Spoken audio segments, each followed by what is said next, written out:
নমস্কার দর্শক বন্ধু, আশা করি ভালো আছেন। আজকে আমার ভিডিওর আলোচনার বিষয় প্রত্যেকটি মানুষের, সে বাচ্চা হোক বৃদ্ধ, প্রত্যেকটি মানুষের এমন কিছু কর্ম আছে রেগুলার তাদের করা উচিত বা প্রতিদিন সেই নিত্য 5টি কর্ম করা উচিত। তার কারণ প্রত্যেকটি মানুষই চায় সে তার শারীরিক, অর্থনৈতিক, পারিবারিক সকল ক্ষেত্রে যেন সে শান্তি বা সুখ লাভ করতে পারে। অর্থনৈতিক শান্তি, মানসিক শান্তি এবং পারিবারিক শান্তি বা সুখ যেন অর্জন করতে পারে, অর্থাৎ সফলতার চরম শিখরে নিজেকে দেখতে কে না চায়।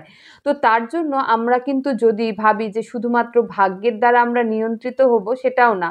আবার যদি ভাবি শুধু কর্মের দ্বারা নিয়ন্ত্রিত হব, সেটাও না। ভাগ্য এবং কর্মের পুনর্মিলনের ফলে কিন্তু আমরা আমাদের প্রাপ্তি বা আমাদের স্বীকৃতি লাভ হবে। তো তার জন্য যে 5টি নিত্যকর্ম আমাদের প্রতিদিন করা উচিত, সেটা কিন্তু আমাদের অবশ্যই মাথায় রাখতে হবে। প্রতিদিন ঘুম থেকে উঠে আসন করে বিছানায় বসে পূর্ব দিকে মুখ করে আপনি আপনার ইষ্ট দেবতা, অর্থাৎ আপনি যাকে বিশ্বাস করেন বা ভালোবাসেন বা যার প্রতি আপনার ভরসা রয়েছে, অবশ্যই তাকে কিন্তু আপনি স্মরণ করুন। সেই সঙ্গে হাঁটতে এরকম সামনের দিকে অগ্রসর করে আপনি ভগবান, মা লক্ষ্মী এবং মাতা সরস্বতী এবং শ্রী বিষ্ণুকে প্রণাম জানান। জানিয়ে আপনি পঞ্চদেবতাকে অবশ্যই স্মরণ করুন।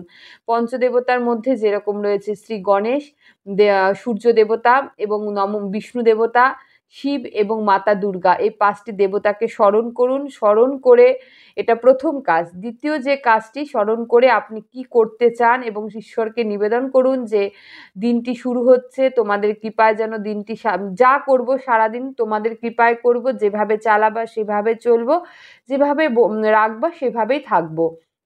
এইভাবে বলে প্রথম কাজটি শুরু করুন।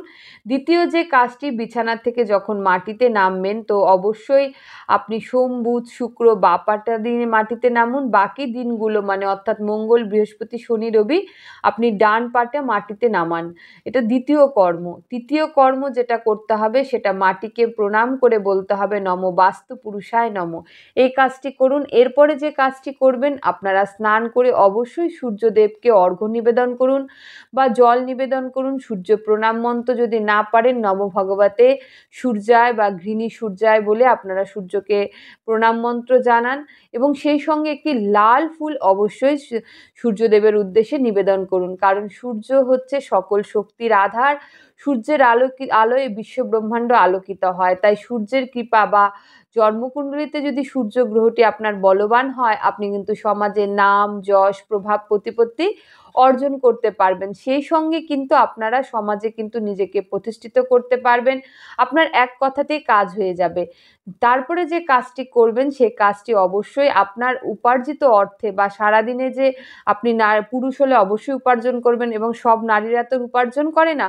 তাই আপনার হাত দিয়ে সারাদিনে একটি প্রাণী সেবা করুন। সে কাক হোক, কুকুর হোক, গরু হোক বা যে কোনো প্রাণীকে আপনি সেবা দিন। অর্থাৎ সেটা আপনার গৃহে আপনার পোষ্যও হতে পারে, কিন্তু পোষ্যর বাইরেও যদি আপনার পোষ্য থাকে, তাকে তো অবশ্যই সেবা দেবেন। পোষ্যর বাইরেও যেন বাইরের কোনো প্রাণী যারা রাস্তাঘাটে ঘুরে বেড়াচ্ছে বা যে পাখিগুলো উড়ে বেড়াচ্ছে বা যে গরুটা ছাড়া রয়েছে, তাকে আপনার হাত দিয়ে কোনো আহার তাকে নিবেদন করুন। হয় রুটি, নাহলে ভাত, এরকম কিছু খাবার নিবেদন করুন।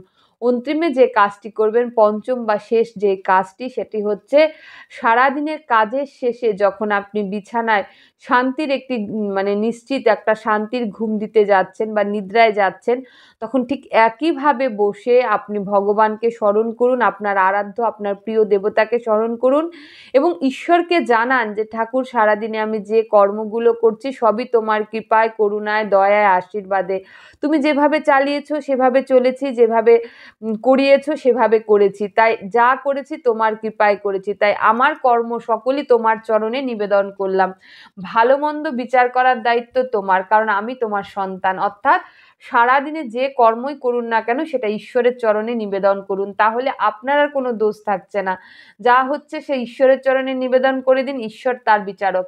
অর্থাৎ আপনি ভুল করলেও ঈশ্বর কিন্তু ভুল করবে না। কারণ আমরা হিংসা করি, আমরা লোভ করি, আমরা ক্রোধ বা রাগ দেখাই, কিন্তু ঈশ্বর কিন্তু কখনোই আমাদের উপরে রাগ করেন না, ক্রোধান্বিত হন না বা হিংসাও করেন না বা লোভও আমাদের প্রতি নেই। তার সর্বদা কিন্তু কৃপা বা মায়া আমাদের উপরে রয়েছে। তার কৃপা বর্ষণের ফলেই কিন্তু আজকে আমরা এখানে দাঁড়িয়ে আছি, এত সুন্দর পৃথিবীতে বাস করছি। তাই প্রতিনিয়ত বাচ্চা থেকে বৃদ্ধ প্রত্যেকেই যদি এই 5টি কর্ম আপনারা করতে পারেন, নিশ্চিত যে আপনারা সুখী হবেন, শান্তিতে থাকতে পারবেন। আপনি আপনার কর্মে সফলতা অর্জন করতে পারবেন। ধীরে ধীরে আপনি কিন্তু আপনার মনস্কামনাগুলো পূর্ণ করতে পারবেন। একদিনে যদি পূর্ণ হয়ে যায় তখন কিন্তু আর প্রাপ্তির আশা আপনার মধ্যে থাকবে না। তাই ধীরে ধীরে যখন পূর্ণ হবে আপনার আশা কিন্তু আরও বেড়ে যাবে। আশা করি ভিডিওটি ভালো লেগেছে। ভালো লাগলে অবশ্যই লাইক করবেন। পরবর্তী ভিডিওতে আবার দেখা হবে। নমস্কার।